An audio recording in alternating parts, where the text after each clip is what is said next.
I don't think this video is going to be for everyone. Do you know that feeling in life when something is about to end and something else is about to begin? When you can feel that is the case, but you can't really name it. You know, that strange space between chapters where you're no longer who you were, but you're also not yet who you're becoming. That in between where nothing feels wrong enough to escape and nothing feels right enough to commit to. That limbo is where I've gone numb so many times, in that in-between space.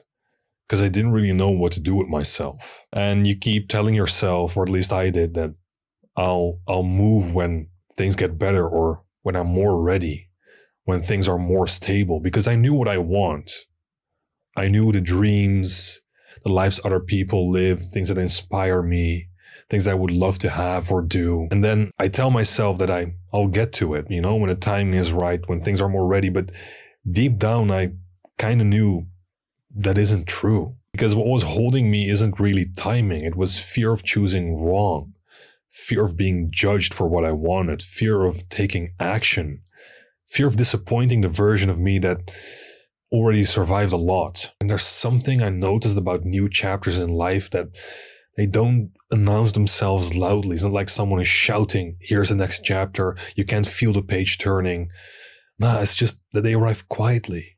Suddenly I feel kind of restless, or maybe a discomfort that I can't really explain, or a dissatisfaction with a life that no longer fits who I am right now. And when I don't know what to do, that discomfort feels problematic. But as I went through life, I started realizing that discomfort really isn't a problem.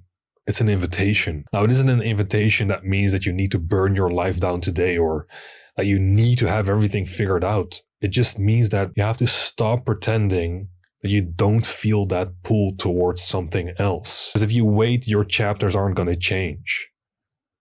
What I noticed that in that in-between space, the thing that I need to do, and then I know what to do with myself, and the pull makes me happy instead of restless, is when I start aligning myself with what I know I want. Because I know the things I see out there. I know the things I want to achieve. I know the things that I want to do for my family.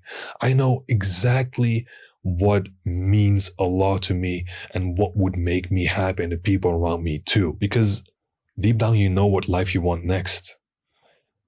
So when that feeling shows up, that's the way to handle it. You can already start practicing. And of course, while you're practicing, don't be ungrateful. Practice your gratitude. Be grateful for who you are. It's not that you hate what you have right now. I remember there was a time when I realized this, when I broke my neck and was paralyzed from the neck down and I couldn't walk. So from that point onwards, after learning to walk again, for the rest of my life, I'm grateful for what I have. Because I know that things that you have that might seem straightforward to have can be taken away in an instant. So yeah, I'm grateful, but there is a thing where that happens when you cling to it. There's dissonance, because you're meant to develop. Chapters are meant to change. So appreciate the chapter you're in, but also still prepare in life to turn the page. Your life is essentially going to be a book. And the only way to make sure that you look back at something that is going to feel satisfactory is when you know that you did everything in your power to keep moving and keep growing. And growing only happens through challenge. And that's painful. You know, to admit that maybe you don't have what you want right now. But that pain can turn into something beautiful if you use it as fuel for the next chapter. If this strikes a chord with you, if you resonate with this, then I don't think this video has found you by accident. I think it's found you because no matter how you feel right now, you're closer than you think. See you in the next one.